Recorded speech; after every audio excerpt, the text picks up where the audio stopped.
천국은 마치 품꾼을 얻어 포도원에 들여보내려고 이른 아침에 나간 집주인과 같으니 그가 하루 한 데나리온씩 품꾼들과 약속하여 포도원에 들여보내고 또 제3시에 나가보니 장터에 놀고 서 있는 사람들이 또 있는지라. 그들에게 이르되 너희도 포도원에 들어가라. 내가 너희에게 상당하게 주리라 하니 그들이 가고 제6시와 제9시에 또 나가 그와 같이 하고 제11시에도 나가 보니 서 있는 사람들이 또 있는지라. 이르되 너희는 어찌하여 종일토록 놀고 여기 서 있느냐. 이르되 우리를 품꾼으로 쓰는 이가 없음이니이다. 이르되 너희도 포도원에 들어가라 하니라. 저물매 포도원 주인이 청지기에게 이르되 품꾼들을 불러 나중 온 자로부터 시작하여 먼저 온 자까지 싹쓸 주라 하니 제11시에 온 자들이 와서 한 데나리온씩을 받거늘 먼저 온 자들이 와서 더 받을 줄 알았더니 그들도 한 데나리온씩 받은지라. 받은 후 집주인을 원망하여 이르되 나중 온 이 사람들은 1시간밖에 일하지 아니하였거늘 그들을 종일 수고하며 더위를 견딘 우리와 같게 하였나이다. 주인이 그 중에 한 사람에게 대답하여 이르되 친구여, 내가 내게 잘못한 것이 없노라. 네가 나와 한 데나리온의 약속을 하지 아니하였느냐. 내 것이나 가지고 가라. 나중 온 이 사람에게 너와 같이 주는 것이 내 뜻이니라. 내 것을 가지고 내 뜻대로 할 것이 아니냐. 내가 선함으로 네가 악하게 보느냐. 이와 같이 나중된 자로서 먼저 되고 먼저 된 자로서 나중 되리라. 예수께서 예루살렘으로 올라가려 하실 때에 12 제자를 따로 데리시고 길에서 이르시되 보라, 우리가 예루살렘으로 올라가노니 인자가 대제사장들과 서기관들에게 넘겨짐에 그들이 죽이기로 결의하고 이방인들에게 넘겨주어 그를 조롱하며 채찍질하며 십자가에 못 박게 할 것이나 제3일에 살아나리라. 그때 세베대의 아들의 어머니가 그 아들들을 데리고 예수께 와서 절하며 무엇을 구하니 예수께서 이르시되 무엇을 원하느냐. 이르되 나의 이 두 아들을 주의 나라에서 하나는 주의 우편에 하나는 주의 좌편에 앉게 명하소서. 예수께서 대답하여 이르시되 너희는 너희가 구하는 것을 알지 못하는도다. 내가 마시려는 잔을 너희가 마실 수 있느냐. 그들이 말하되 할 수 있나이다. 이르시되 너희가 과연 내 잔을 마시려니와 내 좌우편에 앉는 것은 내가 주는 것이 아니라 내 아버지께서 누구를 위하여 예비하셨든지 그들이 얻을 것이니라. 12 제자가 듣고 그 두 형제에 대하여 분이 여기거늘 예수께서 제 아들을 불러다가 이르시되 이방인의 집권자들이 그들을 임으로 주관하고 그 고관들이 그들에게 권세를 부리는 줄을 너희가 알거니와 너희 중에는 그렇지 않아야 하나니 너희 중에 누구든지 크고자 하는 자는 너희를 섬기는 자가 되고 너희 중에 누구든지 으뜸이 되고자 하는 자는 너희의 종이 되어야 하리라. 인자가 온 것은 섬김을 받으려 함이 아니라 도리어 섬기려 하고 자기 목숨을 많은 사람의 대속물로 주려 함이니라. 그들이 여리고에서 떠나갈 때에 큰 무리가 예수를 따르더라. 맹인 두 사람이 길가에 앉았다가 예수께서 지나가신다 함을 듣고 소리질러 이르되 주여, 우리를 불쌍히 여기소서. 다윗의 자손이여 하니 무리가 꾸짖어 잠잠하라 하되 더욱 소리질러 이르되 주여, 우리를 불쌍히 여기소서. 다윗의 자손이여 하는지라. 예수께서 머물러 서서 그들을 불러 이르시되 너희에게 무엇을 하여 주기를 원하느냐. 이르되 주여, 우리가 눈뜨기를 원하나이다. 예수께서 불쌍히 여기사 그들의 눈을 만지시니 곧 보게 되어 그들이 예수를 따르니라. 아멘. 오늘 새벽에 같이 살펴볼 마태복음 20장은 크게 4가지 이야기가 기록되어 있습니다. 먼저 1절부터 16절까지는 포도원 품꾼 비유라고 알려져 있는 그 천국 비유가, 천국에 대한 이야기가 나옵니다. 그리고 17절부터 19절까지는 예수님이 이 마태복음 세 번째로 본인이 순환당할 이야기를 하시고 처음으로 죽을 일과 다시 살아날 걸 말씀하십니다.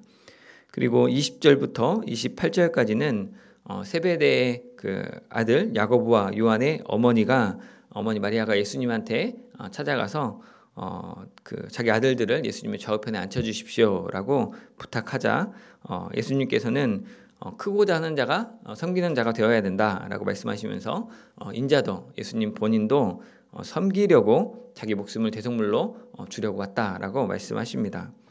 그리고 마지막으로 29절부터 34절까지에서는 예수님이 예루살렘 가시는 길에 그 여리고에서 두 소경이 예수님을 향해서 자기를 불쌍히 여겨달라고 예수님을 다윗의 자손이라고 부르짖을 때 예수님께서 그들을 그들의 요구대로 불쌍히 여기셔서 그들을 다시 보게 하는 그런 사건의 이야기가 나옵니다. 사실 모든 단락 하나하나가 그냥 하나를 가지고 설교를 해도 이 새벽에 나누기 부족할 것 같은데 오늘 이 시간에는 맨 앞에 있었던 그 포도원 품꾼 비유를 가지고 좀 은혜를 상고하고자 합니다. 이 포도원 품꾼 비유는 사실 그 앞장 어저께 살펴봤던 19장 맨 마지막 절 30절에 나와 있는 말씀하고 또 그다음에 오늘 그 20장 16절에 나와 있는 말씀이 인클루지오 처음과 끝에 대칭을 이루는 구조로 되어 있습니다. 그래서 그 앞에 있는 사건과 매끄럽게 연결되기도 하고 그 30절부터 16절까지를 한 단락으로 봐도 좋을 것 같습니다.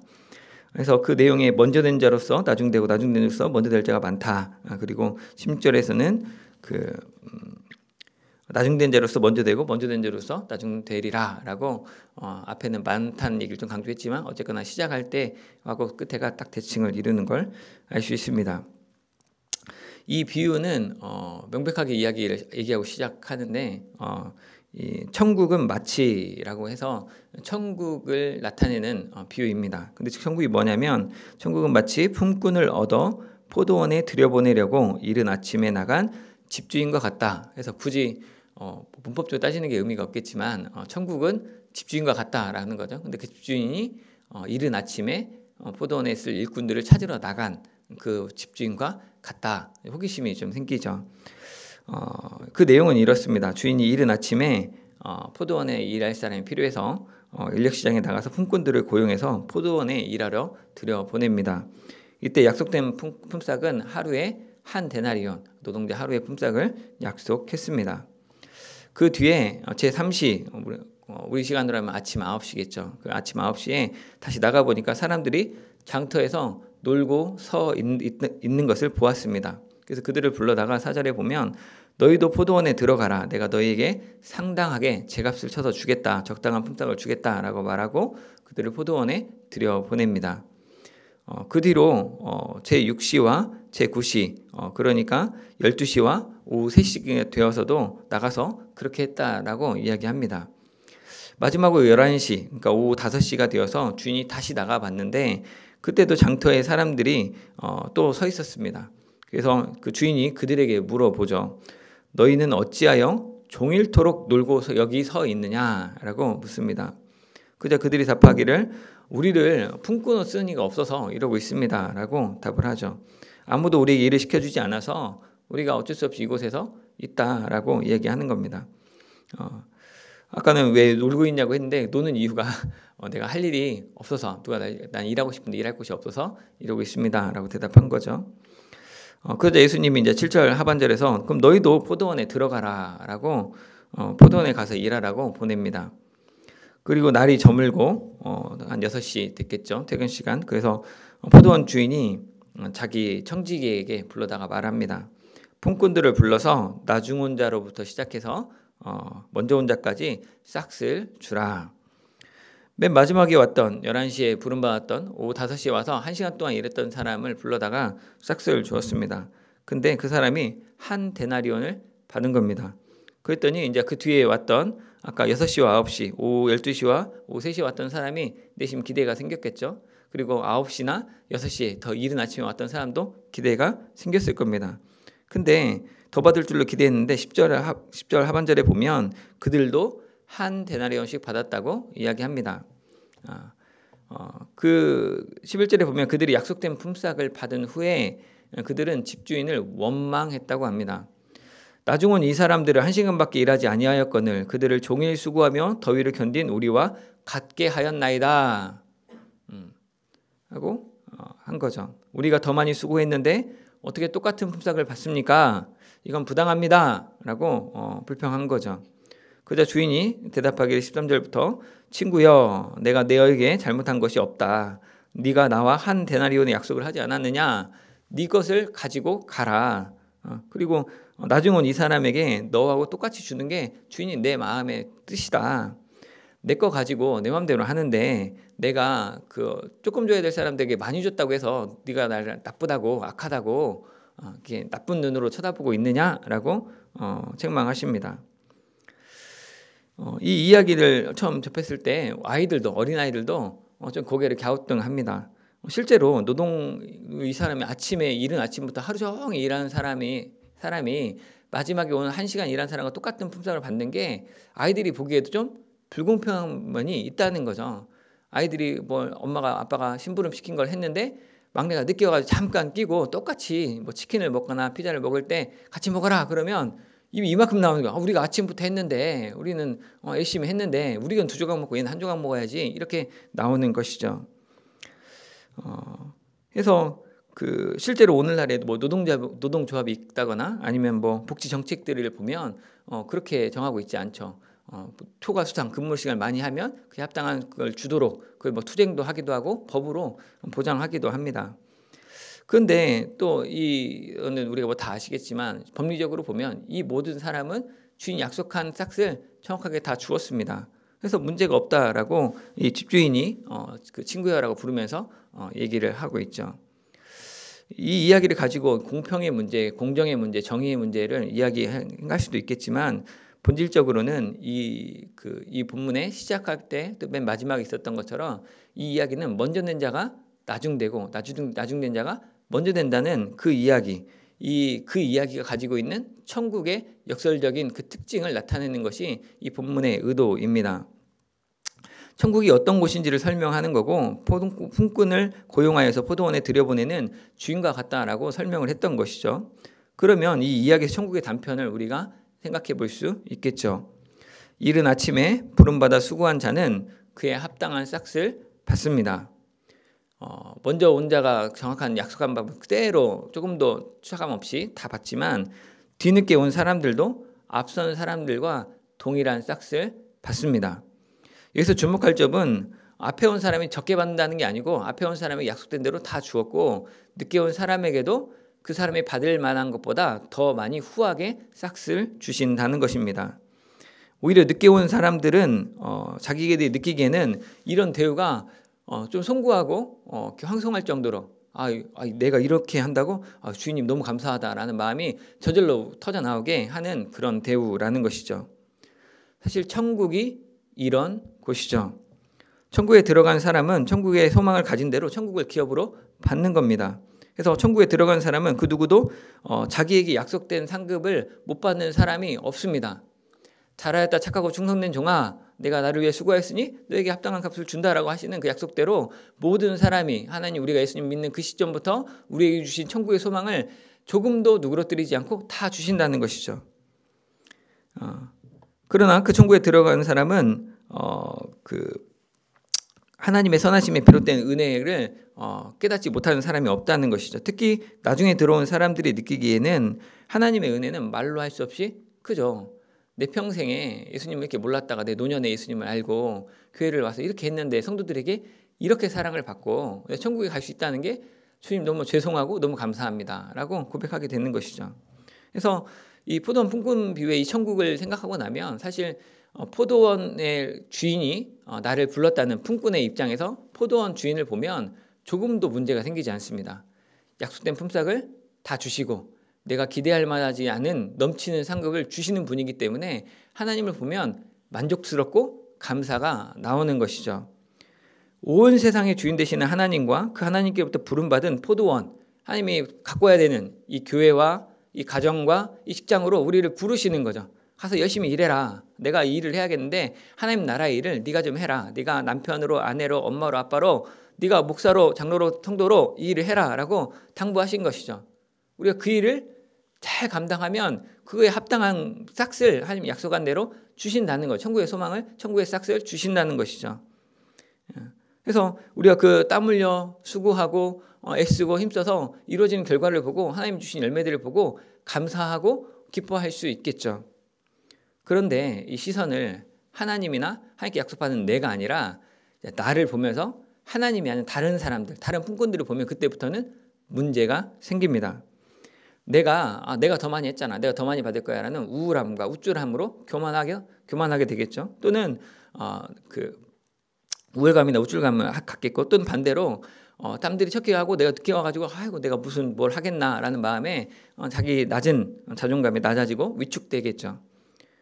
이렇게 교만하거나 위축되고 나면 거기서 불평과 불만이 나옵니다.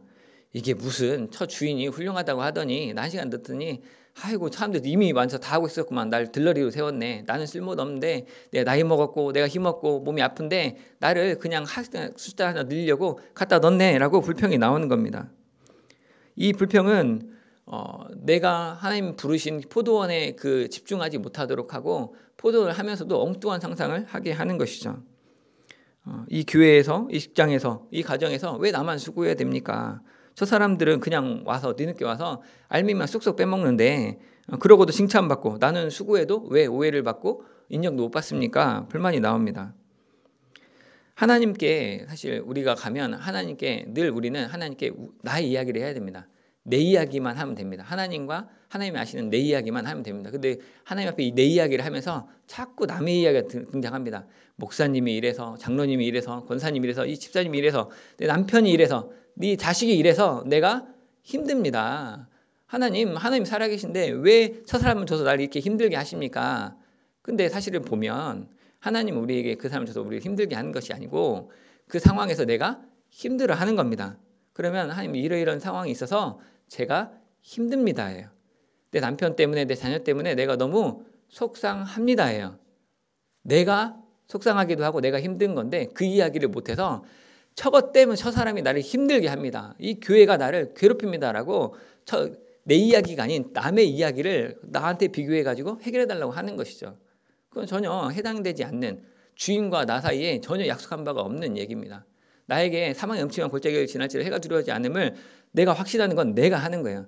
어떤 장애물과 어떤 환경이 펼쳐져도 그거에 대한 반응은 내가 알 수 있어요. 하나님이 하나님 형상대로 짓고 예수님의 십자가의 보혈로 구원받은 우리가 그 결코 어떤 정죄함도 없고 어떤 매달림도 없기 때문에 우리가 내 삶을 하나님 형상으로서 예수님의 그 십자가 보혈의 공로를 의지함으로 살 수 있다는 거죠. 내가 전에 어떤 도박에, 어떤 중독에, 어떤 무너짐에 있더라도 내가 다시 하나님을 믿는 자로 살면 된다는 거예요. 그건 하나님과 나를 보면 할 수 있어요. 근데 하나님과 나를 보는 게 아니고 하나님한테 남을 보면서 나를 비교하면서 자꾸 얘기를 하면 그 이야기는 얘기가 안 된다는 거죠. 그럼 우리 스스로를 돌아볼 때 여러분은 이른 아침에 온 품꾼입니까? 아니면 오후 5시에 온 품꾼입니까? 어려서부터 모태신앙이고 또 신앙 연수가 좀 오래되면 오래될수록 내가 있는 자리가 굉장히 익숙합니다. 내가 그래도 늘 얘기하지만 세상의 악인들도 자기 나름대로는 진심입니다. 그러다 보니까 우리는 내가 열심히 한 수고를 잘 압니다. 남들은 우리가 얼마나 수고한지 사실 잘 몰라요. 보이는 것만 보니까. 근데 나는 이 교회에 안 왔을 때도 머릿속에 계속 교회를 생각하고 있고, 우리 교회 어떤 집사님 신방할 일 계속 마음에 있고, 이번에 장례가 나는 그 과정도 생각해서 기도를 하고 있었기 때문에 그 마음에 내 진심이 쌓여 있어요. 내가 한 거가 내가 알아요. 그래서 내가 이 정도 하는 거는 당연하다라고 생각하고 있어요. 근데 이제 막 교회에 새로 정착한 이들이 어떤 조금만 해도 사람들은 눈에 보이는 것 때문에 막 칭찬하고 관심을 두죠. 첫째와 둘째 아이가 막내가 조금 한 걸 칭찬하는 부모 앞에 막 화를 내는 것처럼 화가 나는 겁니다. 그래서 어느 교회든지 이 주일학교나 청년부 아니면 장년부 다 보면 기존에 계신 분들과 새로운 사람들이 성령님께서 교통하시면 잘 융화가 되는데, 그게 아니면 왠지 모르게 기존에 계신 분들과 새로 들어오신 분들 사이에 미묘한 갈등이 다 있습니다. 어린아이들도 있습니다. 근데 오늘 이 말씀의 교훈을 생각해 보면 우리는 다 하나님께 부름받은 그에 합당한 삶을 살고 있는 것이죠. 부름받아서 그 삶의 지평에서 포도원에 들어와서 일을 한 겁니다. 언제 들어왔든지 간에. 그리고 하나님은 약속된 품삯을 주시고 조금도 소홀히 하지 않으실 겁니다. 그리고 늦게 왔다고 하더라도 하나님이 주시는 하나님의 사랑의 풍성하심을 말미암아서 선하신 하나님이 그 사람에게도 나와 동일한 은혜를 주실 겁니다. 그 사실을 우리가 하나님의 마음으로 보면, 아니면 그 옆에 있는 사람의 관점에서 보면 너무 예쁘고 감사하겠죠. 내 아들을 사랑하면 내 아들이 조금만 일했는데 칭찬받는 걸 보면 제가 감사하죠. 가서 이장희 목사님한테 감사합니다라고 인사를 하는 것이죠. 왜냐하면 내가 사랑하니까. 근데 그게 아니고 내가 받을 사랑을 이렇게 생각하고 있으면 얘는 한 것도 없는데 왜 나한테는 내가 10시간 나는 안 알아주고 얘만 합니까? 이렇게 불만이 나온다는 것이죠. 이 사실을 알면 우리는 정말 하나님의 은혜를 조금 더 고백하기 쉽다는 것이죠. 그래서 사실은 제대로 본다면 주인과 오래 있으면 오래 있었던 사람일수록 더 큰 감사가 나오겠죠. 일하는 수고하는 동안에 주인께 물어보면 이거 풀 뽑을까 말까? 이거 뽑으십시오. 열매가 많이 맺잖아요. 이거 따십시오. 이거 크네요. 하나 드시면서 하세요. 라고 했을 때 주인과 교통하면서 살아온 삶이 얼마나 즐겁고 그거에 합당한 삶을 그 열매를 그 삭스를 받으니까 살면서 하나님 주님과 교통했던 주인과 교통했던 그 과정도 보람되고 의미가 있고 또 그게 받는 열매까지 있으니까 그 싹도 있으니까 감사가 되겠다는 것이죠. 그래서 원래 정상적이라면 오래 산 사람일수록 더 기쁨을 많이 누려야 되죠. 근데 그렇지 않고 잠깐 있던 품꾼의 얼굴이 주로 환하다는 것이죠. 이 이야기는 여러분 잘 아는 탕자의 비유에도 똑같이 나타나죠.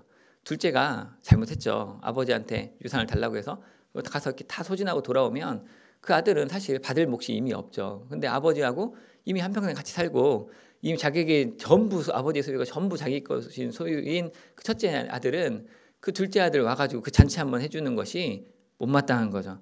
아버지가 나와 함께 있을 때는 염소 한 마리도 안 잡아주더니 이렇게 한다고. 근데 아버지가 야 네가 나와 함께 있고 이미 다 가지지 않았냐 라고 하는 그 이야기와 똑같다는 것이죠. 먼저 된 자가 나중되어버리고 나중된 자가 먼저 된다는 겁니다. 이 비유는 사실 19장 30절에 나왔는데 그 앞에 19장의 이야기가 어저께 설교 들었듯이 부자 청년에 대한 이야기였죠. 부자 청년이 예수님께 와서 영생을 얻겠다고 왔다가 고민하며 돌아가 재물이 많은 거로 고민하고 돌아갔죠. 그래서 그 당시에 사람들은 부자는 하나님께 복을 받아서 부자가 되었다라고 생각했고 청년 관원이었기 때문에 굉장히 나름대로 하나님이 주신 탄탄가도를 달리고 있다고 생각이 돼서 먼저 된 자라고 생각을 했다. 저 사람 우리보다 더 높은 사람이야. 더 먼저 된 자야 라고 생각을 했는데 그 사람이 천국에 못 간다는 거예요. 부자가 천국에 들어가는 게 낙타가 바늘길 통과하는 것보다 어렵다. 아니 근데 예수님 우리는 제자들이 우리는 다 버리고 예수님 따랐습니다 라고 하니까 예수님 그거에 대해서 먼저 된 자가 나중되고 나중된 자가 먼저 될 자가 많다라고 이야기를 해주셨다는 것이죠. 먼저 된 것 같던 부자 청년이 나중되고 하나님의 은혜로 나중된 것 같은 제자들이 먼저 됐다는 겁니다. 천국에 가면 세 가지에 놀란다고 합니다.